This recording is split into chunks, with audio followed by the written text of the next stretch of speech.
Hola a todos y bienvenidos a la Cueva de JW.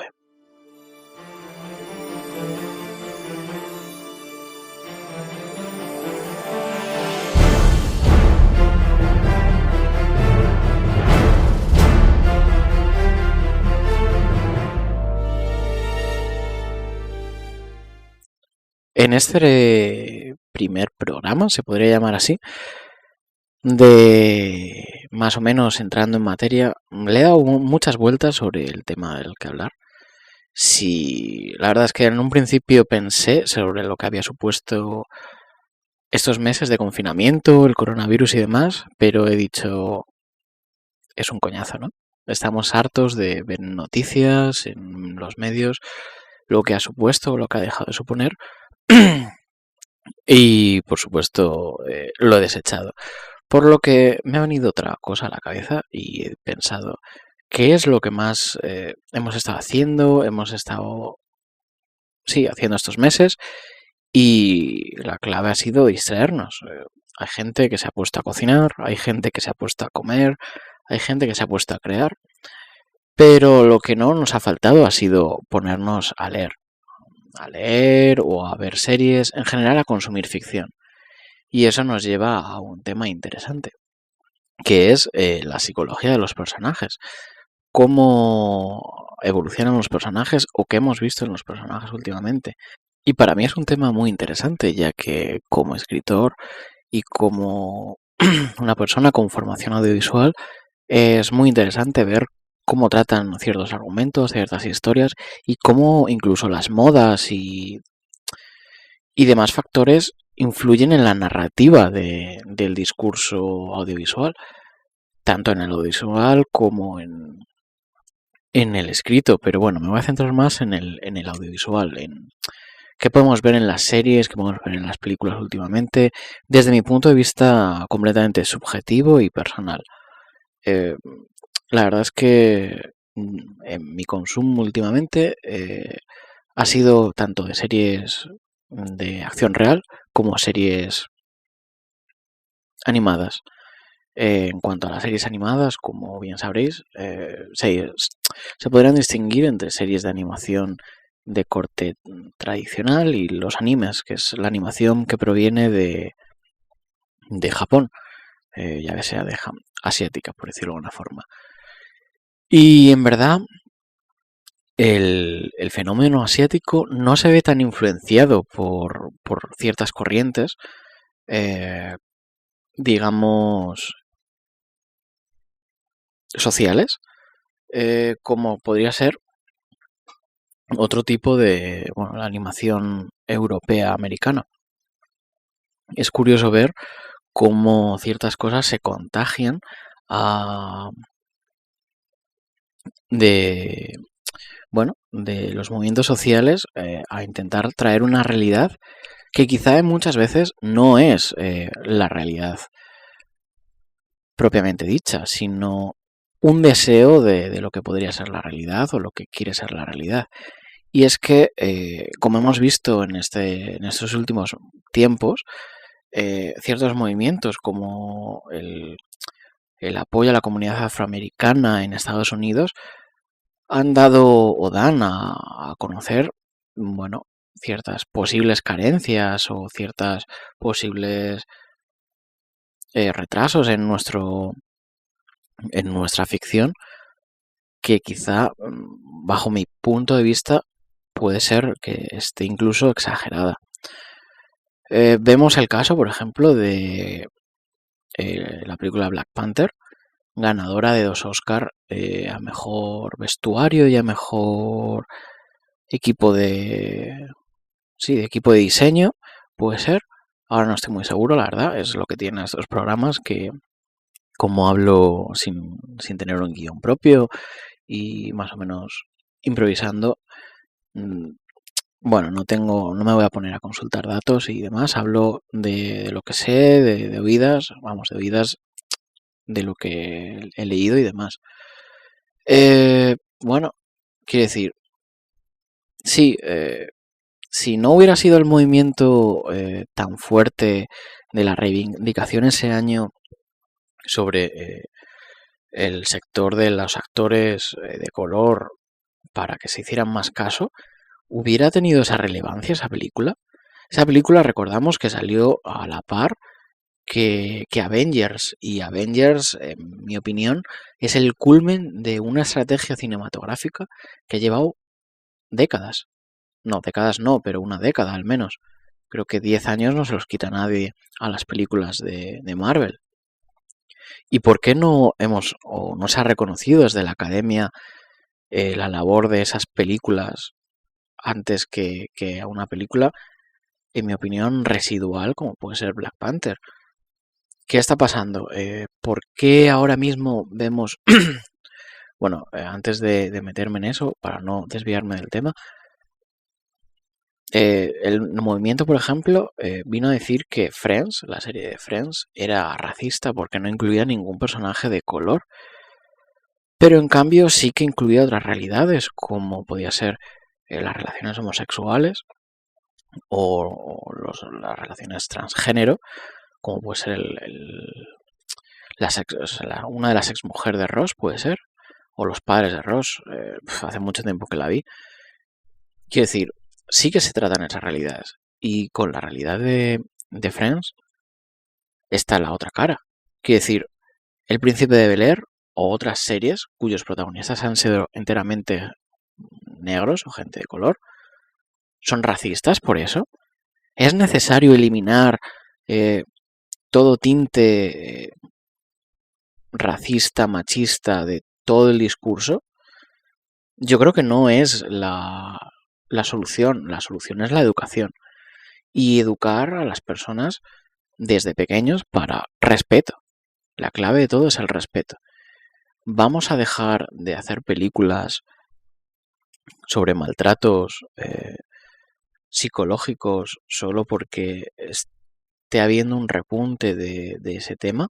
¿Vamos a dejar de hacer películas fascistas o de corte fascista solo porque hay un movimiento político que está llevando o que promueve la vuelta de esas ideas? Yo considero que no. Considero que es cargarse la diversidad en tanto en cuanto no reflejamos una realidad. Y también es malo ponerse en el contrario, es decir, intentar meter con calzador ciertas cosas que quizá no se ven tanto o no son representativas de la realidad. Yo, por ejemplo, soy muy fiel defensor de las cosas bien hechas. Por ejemplo, poniendo algunos ejemplos que me vienen a la cabeza, Cazafantasmas, la película nueva que hicieron con todas las cazafantasmas chicas me parece maravillosa. La gente se quejó mucho porque todo eran mujeres, porque no sé qué, pero me parece fascinante cómo han sabido darle una vuelta, incluir esa temática feminista en el corte de cada uno de los personajes que tienen una fuerza propia.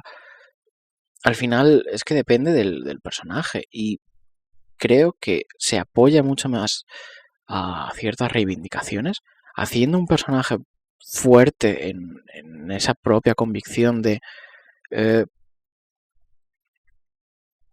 pues eso, lo que estábamos hablando, o bien del ámbito feminista o el ámbito de la discriminación y demás, que simplemente anulando y haciendo, evitando otro tipo de realidades. Me estoy encontrando muchas series que tratan, o sea, el corte feminista, pero yo creo que desde mi punto de vista, un corte feminista mal, cuyos personajes heteros son idiotas, que no hay no hay una proporción justificada de los diferentes ámbitos. ¿Por qué? ¿Por qué no hay una realidad y una normalización, sobre todo, de ciertas cosas? Incluso saliéndome ya de esta crítica constructiva hacia la construcción de ciertos paradigmas en la ficción, una construcción tan sencilla como puede ser la del antagonista, ¿por qué se hace tan mal? ¿Por qué intentamos recurrir o intentar empatizar siempre con el antagonista? Es que el antagonista, si es una persona de corte malvado o si es no sé, un tirano o alguna cosa por el estilo, no tenemos por qué entenderlo, porque muchas veces están en un marco de una psicopatía o algún tipo de enfermedad mental que que quizá a nosotros se nos escapa. Incluso podemos llegar a entenderlo, pero no tenemos que empatizar con ello. No tenemos que ponernos a defender su ideario, porque estaríamos incurriendo en que, aparte de que somos unas personas con muy poca voluntad, somos fácilmente manipulables. Me viene el caso ahora mismo a la cabeza de la última película del Joker. Me pareció que la actuación de Joaquín Phoenix es maravillosa, pero como película deja un poco que desear. Pongámonos en el contexto. Sé que algunos de vosotros os estaréis llevando las manos a la cabeza y cagándose en varios de mis familiares, pero vamos a intentar relativizar. Si esa película si el protagonista no se llamara Joker y fuera payaso número 1 o payaso número 2 o Mindundi, ¿realmente tendría esta relevancia? ¿Realmente habría llegado a tanta gente? Yo creo, me atrevo a decir que no saldría de festivales de cine alternativo cuando además, con un análisis más concienzudo de la obra, tiene unas buenas intenciones, pero no finaliza bien. O sea, es que esa película es el propio actor principal comiéndose a la película en sí misma, arrasando con todo ello. Escarbando un poco más en la profundidad de la película, vemos que es que no da para más, no está bien hilada, no está bien construida. El propio personaje, las motivaciones del personaje, me parece bien si lo vemos con que es un personaje con problemas mentales. Y realmente me ha preocupado desde el minuto número 1 que la gente elogiase o se pusiese a favor de un psicópata. Porque vemos que en esa película el protagonista es un psicópata. Y nos puede caer más en gracia o menos en gracia por las dificultades que ha pasado, pero no deja de ser una película. Quiero decir, ¿está justificado que el personaje mate o deje de matar o haga todas las cosas que haga porque ha sufrido? ¿Porque ha pasado una mala vida? Ahí dejo la pregunta abierta para que cada uno se responda como buenamente puede. Yo creo, si me preguntáis a mí, yo creo que no. Y yo creo que dejarse llevar por unos instintos primarios no es tampoco la solución. No está justificado. Porque si es así, si esa película te hace justificar las acciones del Joker, estás justificando otro tipo de violencias. Estás justificando que cuando estás de mal humor puedas dar una hostia a alguien, que pues eso, tengas celos de tu pareja y lo pagues con ella o con él y estás justificando, pues eso, que una persona que no conoces y te genera un rechazo de primeras, porque todo el mundo puede temer a lo desconocido, rechaces y justificas cualquier primera impulso que te viene. Y no es así. No debería ser así. Ya no voy a entrar en temas más a fondo para analizar la película, sobre el argumento, sobre cómo la revolución está basada en una farsa, etcétera, etcétera, etcétera, porque el final se deja muy abierto, puedes interpretar lo que te dé la gana, pero como ese personaje hay muchos. Y hay muy pocos personajes protagonistas o protagonistas en el sentido de antagonistas que realmente estén construidos de una forma tan brillante y magistral que digas tú, chapó, no eres el malo y eres el malo que queríamos. No me apetece ver a un antagonista que tenga que explicarme sus acciones y tenga que ponerme, por ejemplo, en Avengers, ya que lo nombrábamos antes. Thanos no me interesa o me interesa bien poco. ¿Por qué quieres matar a la mitad del universo? En los cómics, Thanos quiere matar a la mitad del universo para impresionar a la muerte y así poder ligársela. En esta película busca el equilibrio porque si no el universo se está autodestruyendo, etcétera, etcétera, y la forma de equilibrarlo es matar al azar. ¿En serio? ¿Te parece justificable que matar al azar no es más inteligente buscar una forma de autoabastecer o regenerar el planeta? O sea, tienes unas gemas que pueden hacer lo que te salga de los cojones y en vez de decir a las gemas, hay gemas, equilibrar el universo, ¿prefieres matar a la mitad de los seres vivos? Pues vale, o sea, habrá gente que en ese falso discurso esté muy empatizado, pero ¿qué es el problema? Que también hay gente que dice, pues sí, pobre Thanos, lo justifico. No, joder, no justifiques eso porque no tiene justificación, porque hay otro tipo de soluciones siempre. Y en personajes, o sea, no, aunque el personaje te cuente o intentes contar lo que, no sé, las motivaciones o las cosas, no tenemos por qué empatizar con él. No, el espectador no tiene que sentir la necesidad moral o intelectual de decir, oh Dios mío, es como yo he estado en algún momento de mi vida en esa situación. No, joder, pienso en héroes, por ejemplo, su malo, su antagonista, no mataba ni asesinaba por poder o por... Lo hacía por curiosidad, porque sentía curiosidad de cómo funcionaban los poderes y las cosas. Algo tan sencillo que se puede llevar a tanto mal y tanto desastre. No todos los personajes deben tener una capacidad de redención de, oh Dios mío, te perdonamos todo. No, joder, hay personajes que para empezar pueden no cambiar, pueden no tener esa capacidad o que hayan cruzado un punto de no retorno. ¿Y por qué tenemos que perdonar tanto mal que ha hecho un personaje o una persona?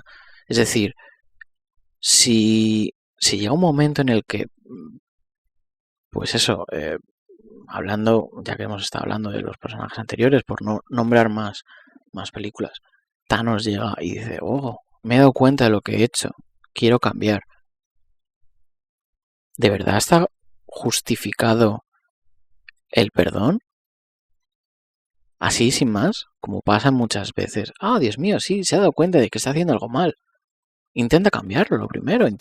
Evoluciona el personaje. Muchas veces las series son malas porque los personajes no están bien construidos, porque no vemos un cambio real, porque pasan del blanco al negro, porque hay un detonante muchas veces que no es lo suficientemente fuerte como para producir ese cambio. Es decir, por ejemplo, hemos estado viendo un personaje matar, asesinar, conquistar X, por lo que sea, durante muchas temporadas. Y llega un punto en el que se da cuenta de que, oh Dios mío, estoy haciendo algo mal, voy a intentar cambiarlo, ¿no? Joder, o sea. Y de repente es bueno y ayuda al protagonista a solucionar las cosas. No es el cambio, no. A mí no se me hace creíble.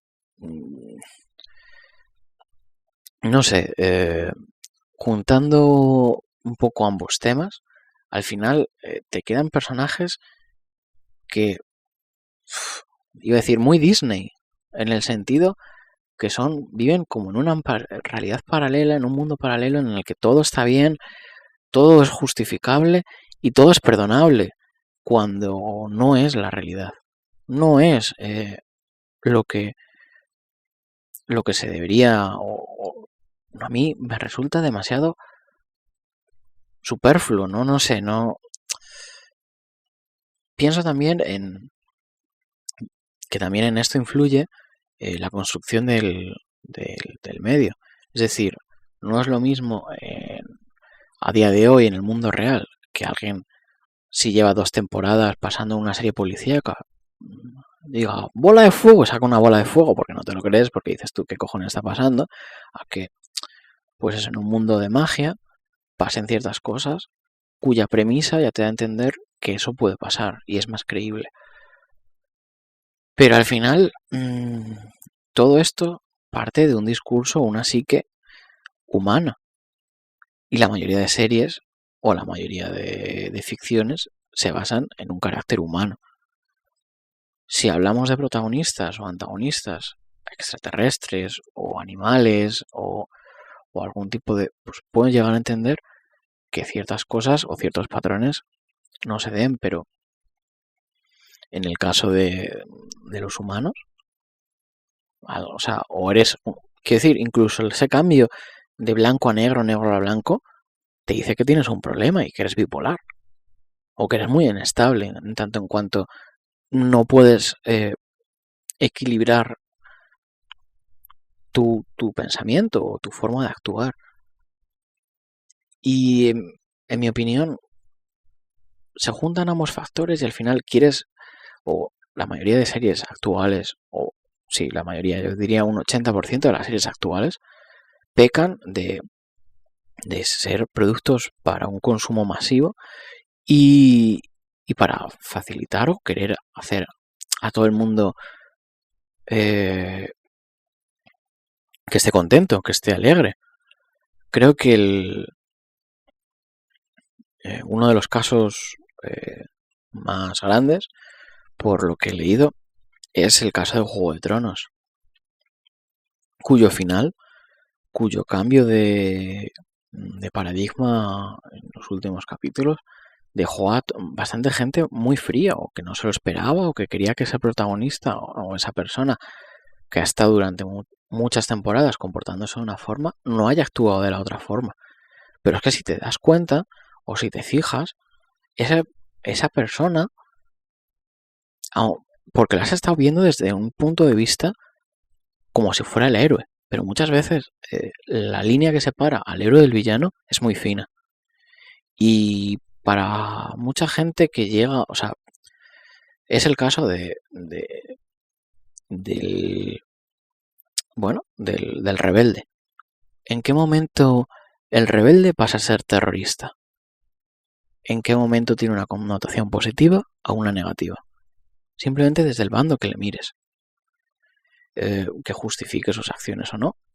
Pero es que puedes justificar sus acciones en ambas partes. Hay muchas ficciones que te tratan los rebeldes como alguien bueno, gente que te trata como gente mala. Y todo es desde el discurso que ponga a la vista el protagonista. Los rebeldes de Star Wars luchan por la libertad, pero es que si a lo mejor si lo miras desde el Imperio, son gente que están estabilizando la zona.